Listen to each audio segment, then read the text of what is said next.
Assalamualaikum warahmatullahi wabarakatuh. Perkenalkan, nama saya Nelly Surya. Di sini saya akan menjelaskan tentang pengertian dari psikologi komunitas itu sendiri. Nah, sebelum memasuki pembahasan mengenai pengertian dari psikologi komunitas dan pembahasan yang lainnya, alangkah baiknya kita mengetahui bagaimana sejarah lahirnya psikologi komunitas. Jadi, mulanya di tahun 1950-an ada tokoh yang bernama Hans Eysenck. Ini tuh mengemukakan bahwa psikoterapi itu harus mulai dipertanyakan efektivitasnya. Seperti yang kita ketahui sendiri, bahwa psikoterapi itu adalah sebuah penanganan yang dilakukan secara individu per individu, sehingga memerlukan waktu yang cukup lama. Sehingga akhirnya di tahun 1955 tercipta sebuah konsep atau pembahasan mengenai adanya kesehatan mental komunitas di Amerika Serikat.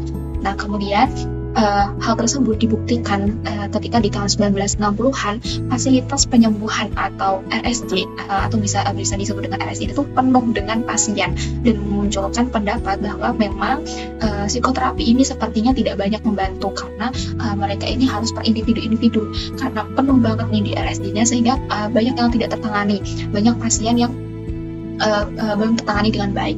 Hal ini dikarenakan banyak orang bermasalah yang tidak memenuhi syarat untuk dirawat di RSJ dan tidak memenuhi syarat untuk diberi psikoterapi. Seperti yang kita gini contohnya itu misalkan teman-teman bisa ketahui bahwa stres sendiri itu ada tingkatannya, stres ringan, stres sedang, dan juga stres berat. Nah, untuk psikoterapi sendiri itu adalah mereka yang mungkin berada di tahap stres yang sedang hingga ke stres yang berat, atau lebih kepada yang sudah mengancam seperti itu, gangguan-gangguan. Nah, sedangkan mereka yang berada di RSJ ini itu banyak sekali yang berada di tahap stres ringan atau berada di masalah-masalah yang masih ringan gitu, yang memungkinkan mereka sendiri tuh bisa menyelesaikan, sehingga psikoterapi ini menjadi tidak efektif. Banyak orang yang seharusnya memang gangguan ini belum tertangani dengan baik seperti itu.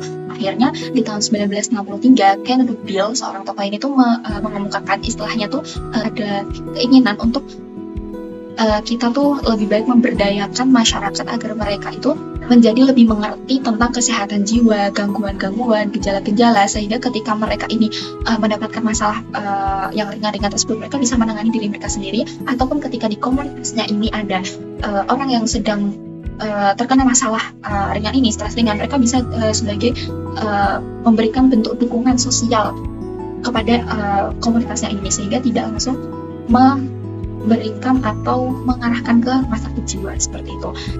Dan akhirnya di tahun 1965 lahirlah psikologi komunitas di Swampscott, Boston, yang dimana saat itu sedang berlangsung konferensi.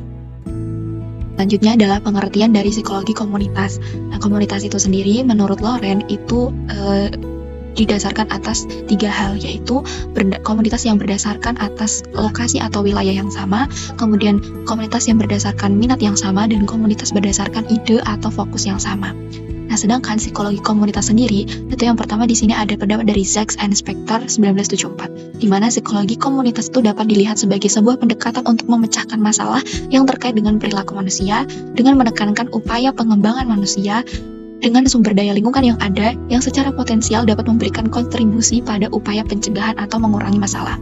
Nah, contohnya itu di sini misalkan di komunitas atau wilayah A ini terkena bencana gempa bumi. Nah, pastinya masyarakat atau orang-orang atau komunitas di sana itu akan merasa terancam, merasa stres, kebingungan, dan sebagainya. Nah, tugas psikologi komunitas ini atau tujuan dari psikologi komunitas ini akan memberikan bantuan sebuah pencegahan atau mengurangi masalah dengan memberikan pelatihan, mungkin cara mengelola stres, sehingga diharapkan tidak sampai ke arah depresi yang lebih berat atau bahkan sampai ke bunuh diri seperti itu.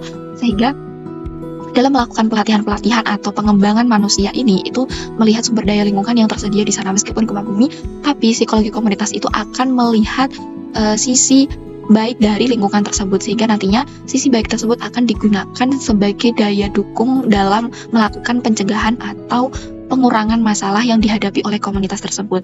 Kemudian pengertian yang kedua juga tidak jauh berbeda, di mana psikologi komunitas itu dianggap sebagai sebuah kegiatan yang berkaitan dengan memberi bantuan kepada orang lain dalam hal gangguan emosional, penyesuaian diri, dan masalah-masalah psikologis lainnya. Sehingga pada intinya psikologi komunitas itu tuh tidak meletakkan gangguan di dalam individu yang terganggu dan juga tidak secara langsung menyalahkan lingkungan, tetapi fokusnya adalah interaksi orang dengan lingkungan, mengidentifikasi peran dan daya lingkungan yang dapat menciptakan atau mengurangi masalah individu, dan kemudian memusatkan diri pada pemberdayaan individu dan kelompok individu untuk lebih dapat menyesuaikan diri dengan keadaan yang dihadapinya. Kemudian selanjutnya adalah ciri-ciri dari psikologi komunitas. Nah, yang pertama yaitu pencegahan, seperti yang telah aku sebutkan sebelumnya di pengertian bahwa psikologi komunitas itu berfungsi untuk mencegah apa? Mencegah agar masalah yang tidak diinginkan itu tidak muncul, dan masalah yang ada itu tidak semakin membesar seperti itu. Sehingga pencegahan ini tuh terbagi menjadi 3, pencegahan primer, pencegahan sekunder, dan juga tersier.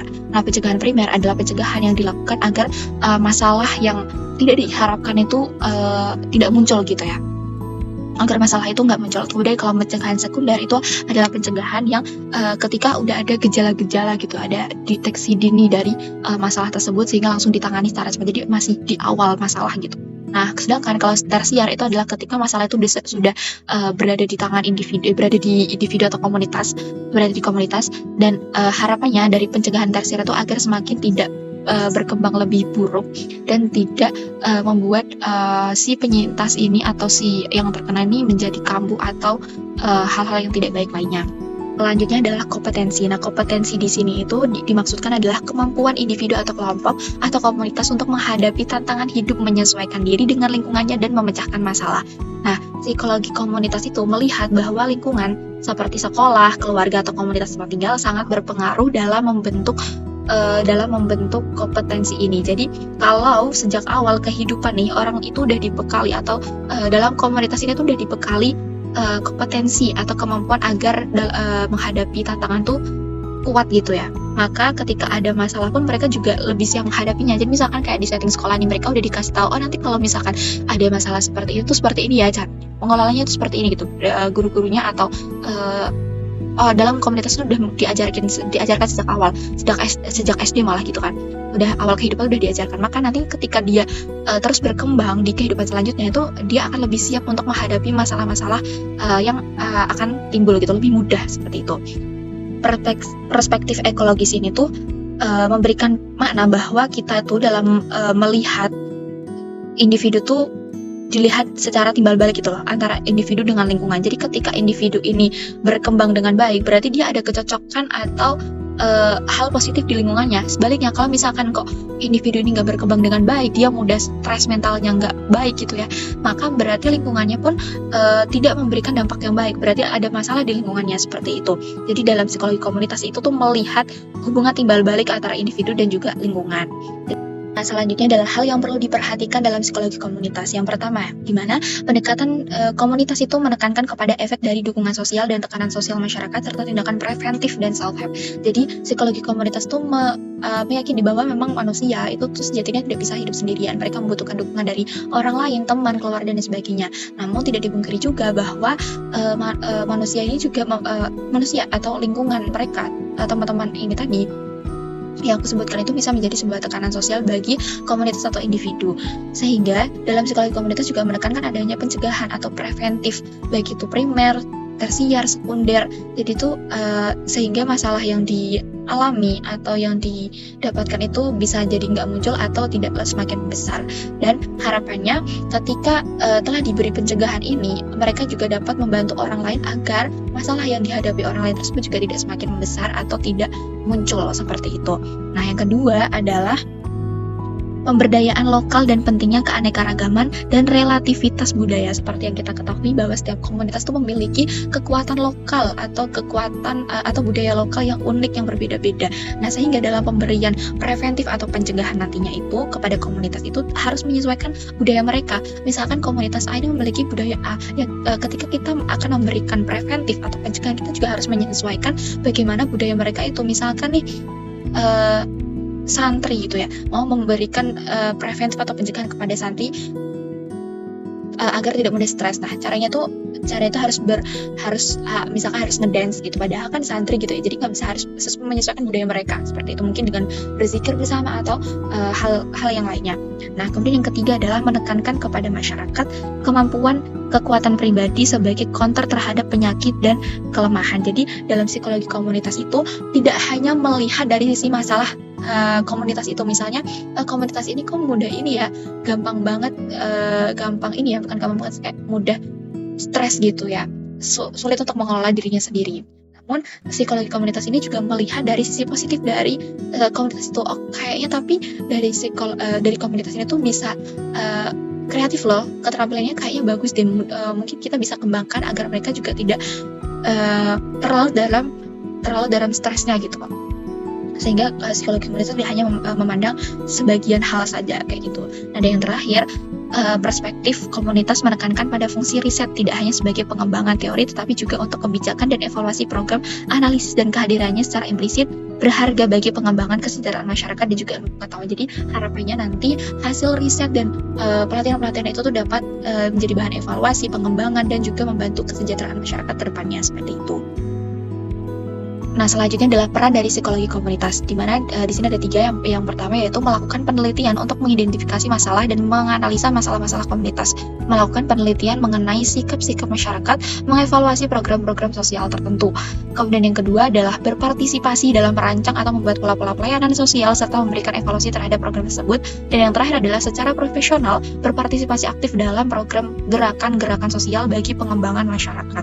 Jadi peran psikologi komunitas seperti yang telah aku sebutkan, bahwa di mana hal utama adalah mencegah dan memberdayakan masyarakat, sehingga mereka ini akan membuat program-program pelatihan atau hal-hal yang memungkinkan mereka, atau terapi-terapi atau hal-hal yang berkaitan agar masalah-masalah yang mereka hadapi itu menjadi berkurang atau tidak semakin besar, sehingga nantinya juga akan dari program tersebut akan menjadi bahan evaluasi untuk pencegahan kepada masyarakat selanjutnya.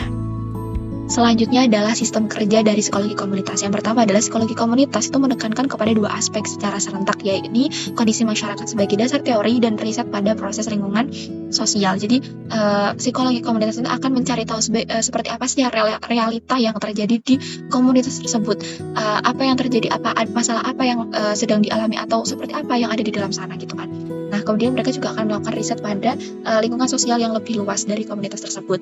Nah, yang kedua, yaitu menitik beratkan atau memusatkan, tidak hanya bertitik tolak pada kondisi psikologis individu. Jadi tidak hanya menganalisis per individunya saja, tapi juga mengkaitkan dengan bagaimana organisasi, bagaimana masyarakat luas atau komunitas yang ada di sekitarnya tersebut, sehingga menyebabkan masalah itu terjadi atau apa yang mungkin dialami oleh komunitas atau masyarakat tersebut atau individu. Jadi tidak hanya memusatkan individu, tapi juga melihat secara umumnya gitu, atau melihat komunitasnya itu. Jadi tidak hanya individu tapi juga komunitas atau yang lebih luas lagi.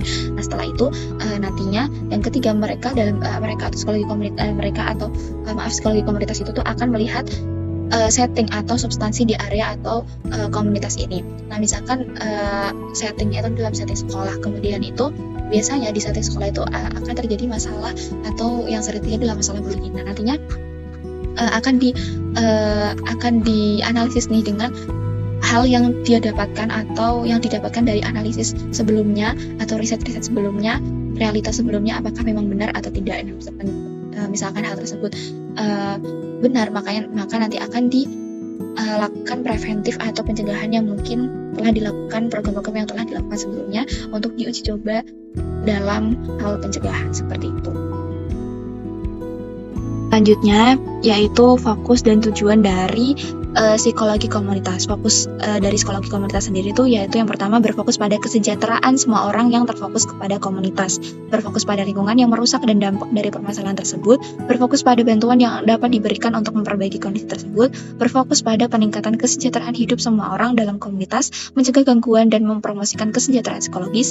Dan fokusnya itu tidak seperti psikologi klinis. Psikologi komunitas itu tidak berfokus pada orang yang gangguan tertentu, tetapi fokus pada suatu hal yang membuat komunitas itu menjadi lebih berkembang. Sehingga tujuannya dari psikologi komunitas adalah mengenalkan pertumbuhan dan pengembangan individu dan mencegah munculnya suatu permasalahan kesehatan mental dan sosial, kemudian membuat suatu format intervensi yang sesuai dan cepat pada saat mana intervensi tersebut sangat diperlukan. Dan yang ketiga adalah memungkinkan mereka yang telah bermasalah untuk hidup dengan baik dan mendapat songkongan dari komunitasnya dan lebih baik lagi tinggal pada tempat yang dapat menerima kondisinya dan dia akan mendapatkan dukungan. Kemudian selanjutnya adalah Unity of Science dari psikologi komunitas, di mana yang berkaitan ayat atau Al-Quran yang berkaitan dengan psikologi komunitas adalah Quran Surat Al-Ma'idah ayat 2 yang berbunyi Bismillahirrahmanirrahim wa ta'awanu 'alal birri wat taqwa wa la ta'awanu 'alal ismi wal 'udwan wattaqullaha innallaha syadidul 'iqab. Nah, artinya adalah menolonglah kamu dalam mengerjakan kebajikan dan takwa dan jangan menolong dalam berbuat dosa dan permusuhan. Bertakwalah kepada Allah, sesungguhnya Allah sangat berat siksaannya. Dan dimana seperti yang udah aku sebutkan bahwa psikologi komunitas itu menyejahterakan masyarakat, memberdayakan manusia, mengembangkan manusia agar mereka ini tumbuh lebih baik, agar mereka ini tidak memiliki masalah yang lebih besar atau mengurangi masalah mereka.